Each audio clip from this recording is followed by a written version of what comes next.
Tu crois peut-être que l'attirance est une affaire de chance, de beauté, de statut ou de phrases bien placées. Tu regardes certains hommes et tu te dis qu'ils ont quelque chose que tu n'as pas, une sorte de don mystérieux qui fait que les femmes se tournent naturellement vers eux. Et pourtant, si tu pouvais entrer dans leur esprit, tu découvrirais que ce n'est ni un hasard ni un miracle. C'est une manière de penser, une manière d'être au monde, une architecture intérieure. Les stoïciens l'avaient déjà compris il y a 2000 ans, bien avant les applications de rencontres, bien avant les réseaux sociaux, bien avant que l'attraction ne devienne un marché et un spectacle. Ils savaient que ce qui attire vraiment ne se force pas, ne se mendie pas, ne se poursuit pas avec anxiété. Cela émane, cela se ressent, cela se devine dans le silence autant que dans les mots.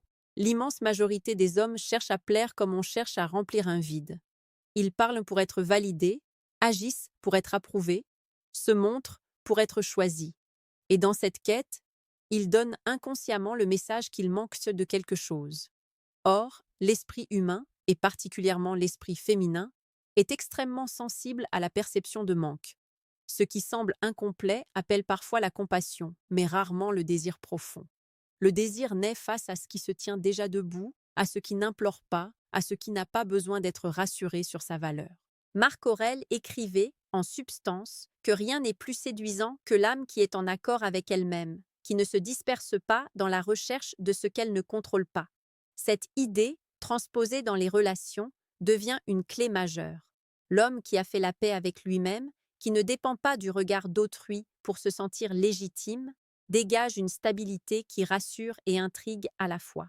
Il ne court pas après l'attention, et c'est précisément pour cela que l'attention vient à lui. Beaucoup pensent que l'attirance se joue dans ce que l'on fait. En réalité, elle se joue d'abord dans ce que l'on est. Les gestes, les paroles, les attitudes ne sont que la surface visible d'un état intérieur. Épictète rappelait que nous ne sommes pas troublés par les choses elles-mêmes, mais par l'opinion que nous nous en faisons. Appliqué à l'attraction, cela signifie que ce n'est pas la présence d'une femme qui te rend nerveux ou maladroit, mais la signification que tu donnes à son regard, à son jugement potentiel, à ce qu'elle pourrait penser de toi. Tant que tu la places mentalement au-dessus de toi, comme un juge ou un trophée, tu te places en position d'infériorité émotionnelle. Et cette posture intérieure se trahit toujours, même si tu essaies de la masquer par des mots confiants. À l'inverse, lorsque tu vois l'autre comme un être humain parmi d'autres, avec ses doutes, ses peurs, ses contradictions, tu cesses de jouer un rôle. Tu deviens présent. Tu écoutes vraiment. Tu parles sans tension.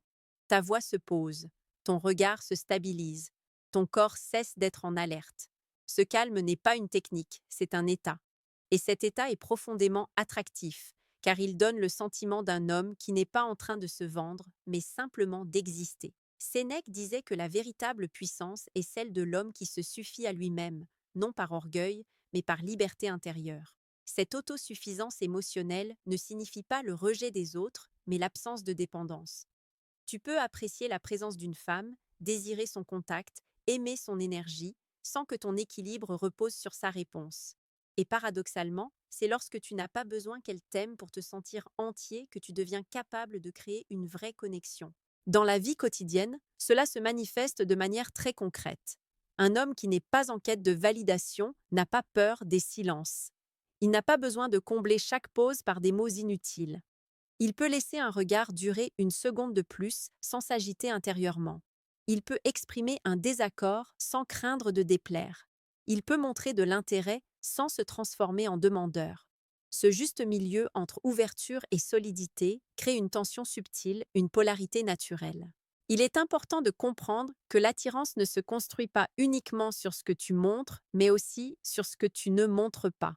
Le stoïcisme enseigne la maîtrise des impulsions, non pas pour se fermer, mais pour ne pas être gouverné par elles. Quand tu révèles tout, trop vite, quand tu cherches à prouver, à expliquer, à justifier, tu enlèves au mystère sa place. Or, l'esprit humain est attiré par ce qu'il ne comprend pas encore totalement, non par manipulation, mais par curiosité naturelle.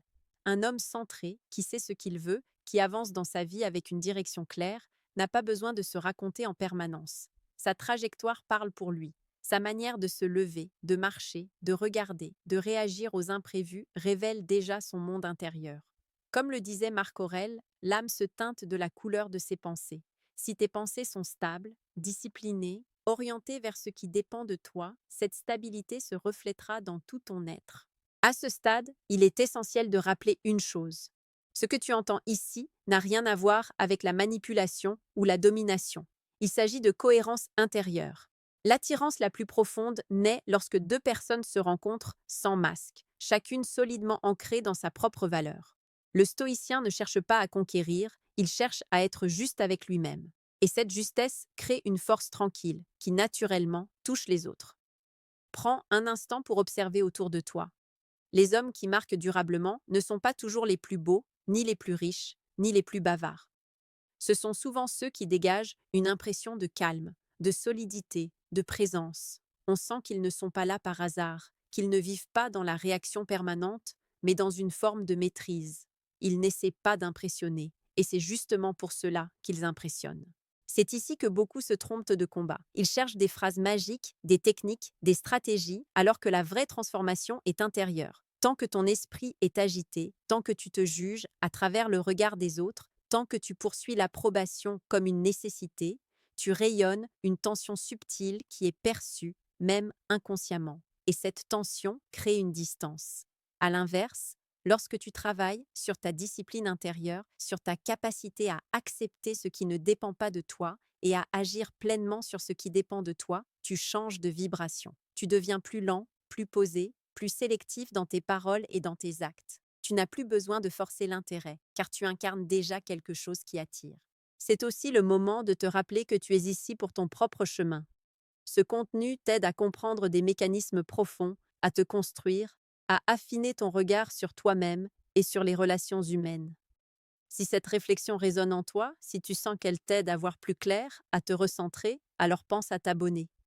Non pas par automatisme, mais comme on choisit de continuer une conversation qui nourrit l'esprit. Ce que nous venons d'explorer n'est qu'une première couche. Derrière cette stabilité apparente se cachent des dynamiques psychologiques beaucoup plus fines, des ressorts invisibles qui influencent l'attirance bien plus que les mots ou les gestes appris par cœur. Les stoïciens parlaient de la forteresse intérieure, cet espace où rien d'extérieur ne peut t'atteindre sans ton consentement. C'est à partir de cette forteresse que naît une présence magnétique, une présence qui ne demande rien, mais qui offre une sensation de sécurité, de clarté et de profondeur.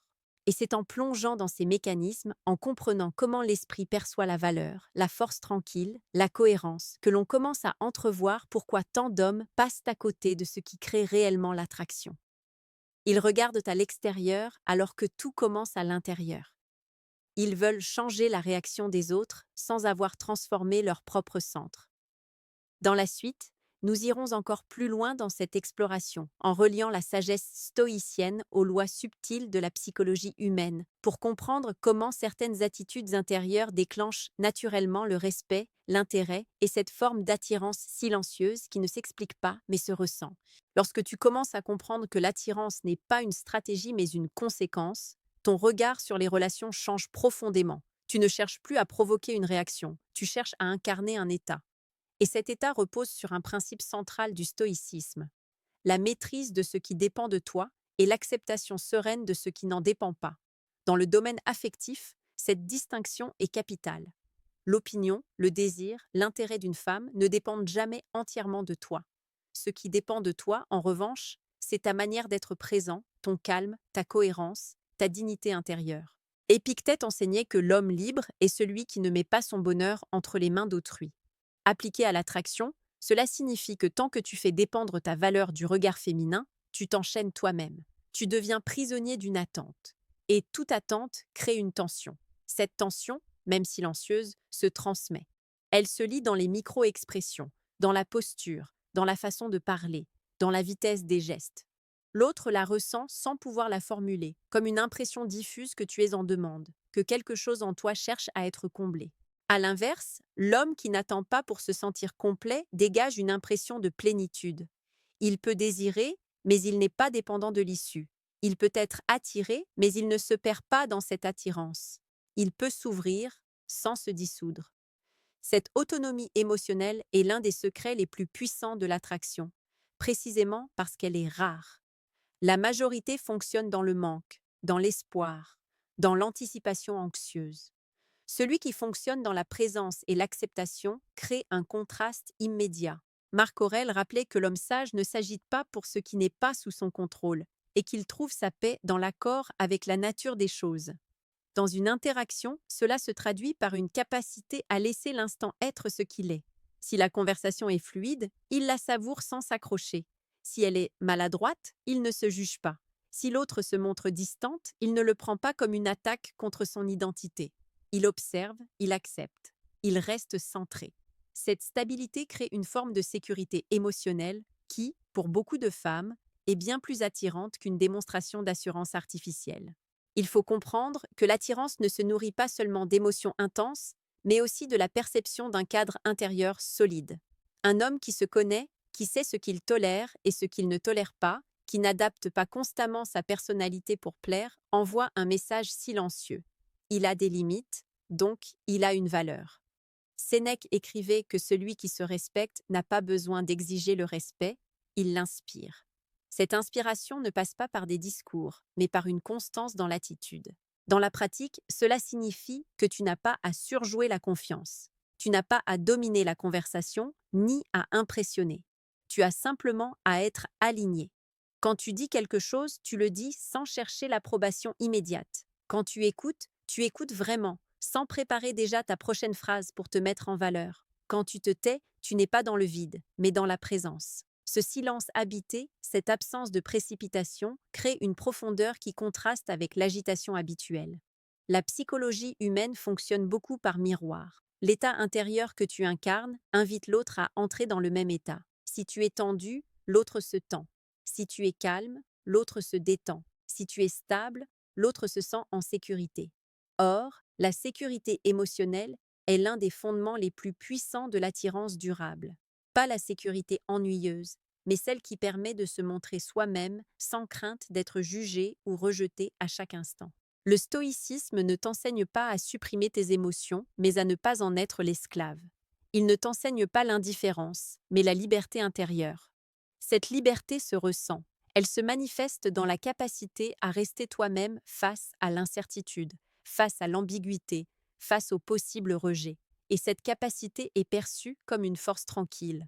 Beaucoup d'hommes confondent intensité et profondeur. Ils pensent qu'en montrant beaucoup, en donnant beaucoup, en s'investissant très vite, ils créeront une connexion forte. En réalité, ils créent souvent une pression invisible. La profondeur, elle, naît d'un rythme juste, d'une progression naturelle, d'un respect de l'espace de l'autre et du sien. Le stoïcien avance sans se presser, non par désintérêt, mais par confiance dans le temps et dans la justesse du moment. Sénèque disait que rien n'est plus misérable que l'homme suspendu à l'opinion des autres. Cette suspension crée une instabilité intérieure qui se manifeste dans les relations. À l'inverse, l'homme qui a un centre de gravité interne ne se précipite pas pour plaire, ne se justifie pas sans cesse, ne cherche pas à se rendre indispensable. Il est présent, entier, et il laisse l'autre libre de venir ou de partir.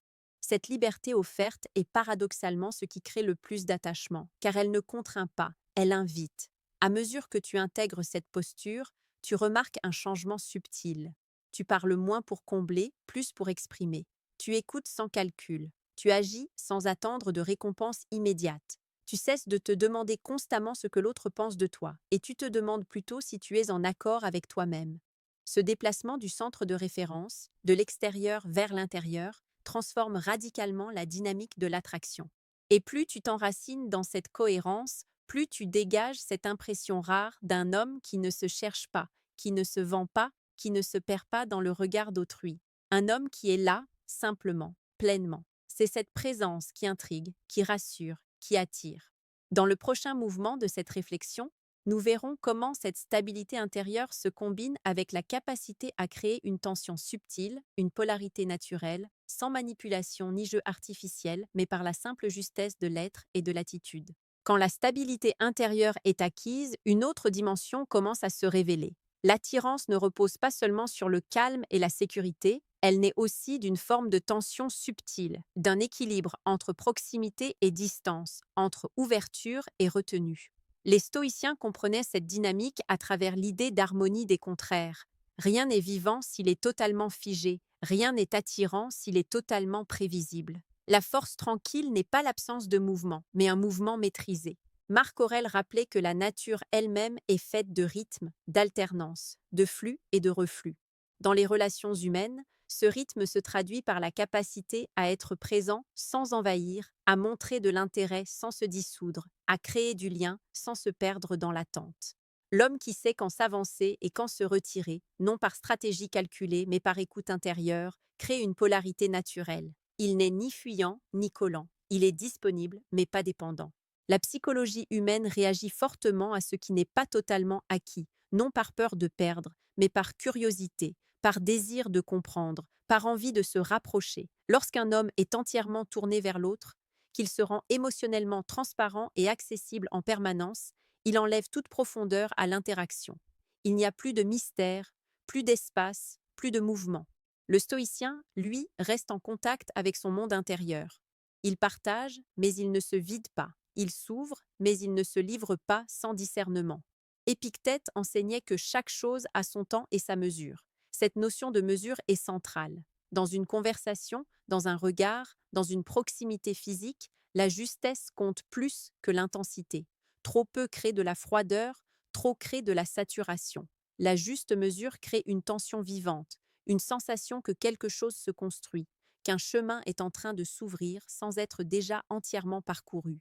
Cette tension ne vient pas de jeux artificiels, mais de la cohérence entre ce que tu ressens et ce que tu exprimes. Quand tu n'es pas en lutte intérieure, quand tu n'essaies pas de cacher ton intérêt ni de l'exagérer, il se dégage une authenticité calme. Tu peux montrer que tu apprécies la présence de l'autre tout en restant ancré dans ta propre trajectoire. Tu ne suspends pas ta vie à une réponse, tu continues d'avancer. Et ce mouvement crée naturellement une dynamique d'attraction. Sénèque parlait de la dignité de l'homme qui ne se disperse pas. Cette dignité se ressent lorsque tu ne fais pas de l'autre le centre de ton univers. Tu as tes valeurs, tes projets, ton rythme. Tu accueilles la relation comme un enrichissement, non comme une béquille. Cette posture crée un contraste puissant avec la majorité, qui cherche inconsciemment à combler un vide par la relation. Le contraste attire car il révèle une force rare, celle de l'homme qui se tient droit dans sa propre vie. Il y a aussi un aspect fondamental lié à la parole. Les stoïciens accordaient une grande importance à la sobriété des mots. Parler juste, parler vrai, parler quand cela a du sens. Dans l'attirance, cela se traduit par une communication qui n'est ni envahissante ni fuyante. Tu n'as pas besoin de te justifier longuement, ni de surexpliquer ce que tu ressens. Tu laisses parfois les silences faire leur œuvre. Tu laisses l'autre combler certains vides, se projeter, ressentir. Ce que tu ne dis pas peut parfois créer plus d'impact que ce que tu dis. La maîtrise des émotions joue ici un rôle central, non pas pour les étouffer, mais pour ne pas être submergé. Quand tu ressens de l'attirance, tu la reconnais sans t'y noyer. Tu ne te précipites pas pour obtenir une confirmation. Tu observes ce qui se passe en toi, tu restes stable, tu continues d'être présent au monde. Cette capacité à contenir l'émotion sans la refouler crée une densité intérieure qui se perçoit. Elle donne l'impression d'une profondeur, d'un homme qui n'est pas emporté par chaque vague, mais qui sait naviguer. La tension la plus forte naît souvent de cette combinaison paradoxale, chaleur humaine et indépendance intérieure. Tu peux être attentionné, à l'écoute, sincère, tout en restant solidement ancré dans ton axe. Tu ne cherches pas à posséder, tu ne cherches pas à retenir. Tu offres ta présence comme on offre un espace, non comme on tend une chaîne. Et cette liberté offerte est l'une des formes les plus puissantes d'attraction. Plus tu incarnes cette posture, plus tu deviens imprévisible dans le bon sens du terme. Non pas incohérent, mais vivant. Tu ne réagis pas toujours de la même manière, car tu n'es pas guidé par un besoin de plaire, mais par une justesse intérieure. Tu peux parfois prendre de la distance pour te recentrer, parfois te rapprocher pour partager. Ce mouvement naturel crée une dynamique qui maintient l'intérêt sans jamais tomber dans le jeu calculé. C'est ainsi que la sagesse stoïcienne rejoint les lois subtiles de la psychologie. L'attirance profonde naît lorsque l'autre perçoit à la fois ta stabilité et ton mouvement, ta solidité et ta sensibilité, ton ouverture et ta capacité à rester seul. Cette union des contraires crée une présence magnétique, difficile à expliquer, mais facile à ressentir. Dans ce cheminement, tu découvres que l'attraction n'est pas quelque chose que tu poursuis, mais quelque chose qui émerge lorsque tu es aligné, mesuré, libre intérieurement. Et c'est à partir de cet alignement que se révèlent les mécanismes encore plus fins. ceux qui touchent à la perception de valeur, de leadership intérieur et de direction de vie. Lorsque cette polarité naturelle s'installe, une autre dimension devient perceptible, la manière dont l'esprit humain évalue inconsciemment la valeur d'un individu.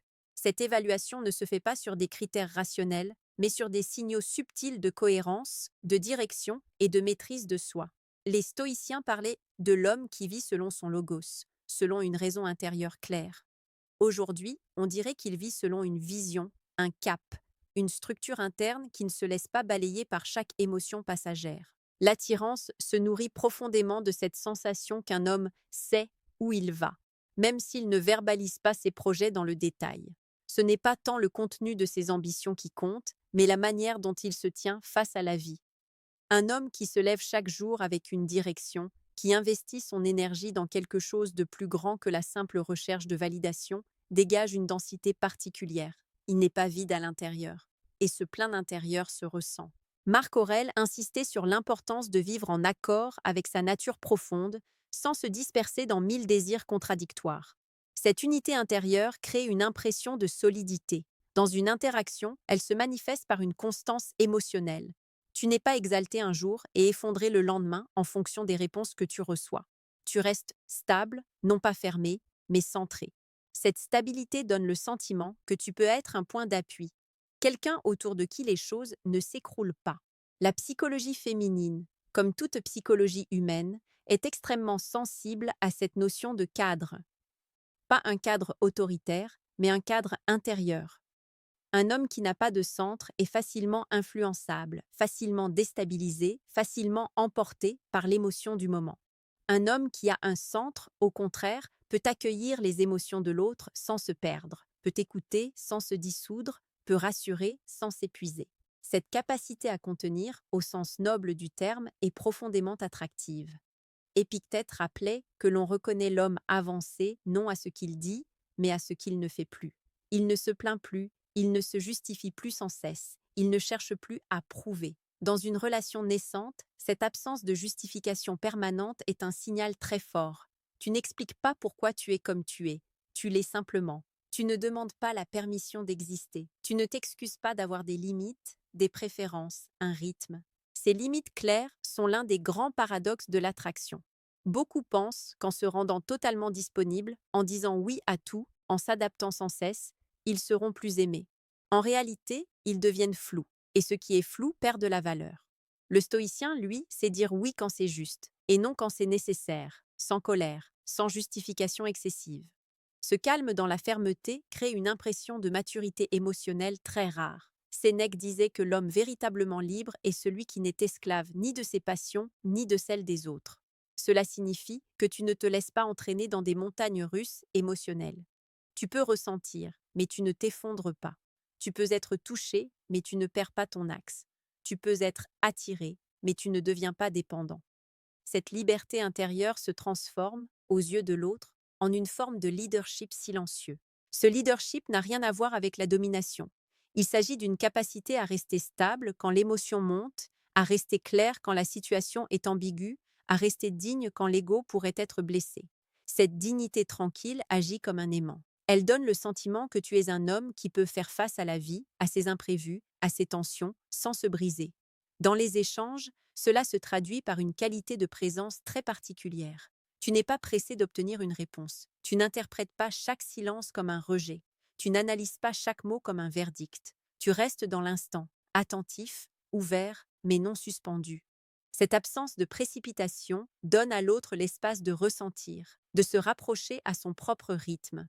Et cet espace, loin de refroidir, nourrit souvent l'intérêt. Plus ton monde intérieur est structuré, plus tu dégages une impression de clarté. Et la clarté est rassurante. Elle donne le sentiment que l'on peut se reposer émotionnellement en ta présence. Pas se reposer au sens de s'ennuyer, mais au sens de ne pas être constamment sur la défensive. Cette détente intérieure favorise l'émergence de l'attirance, car elle permet à l'autre de baisser ses propres protections.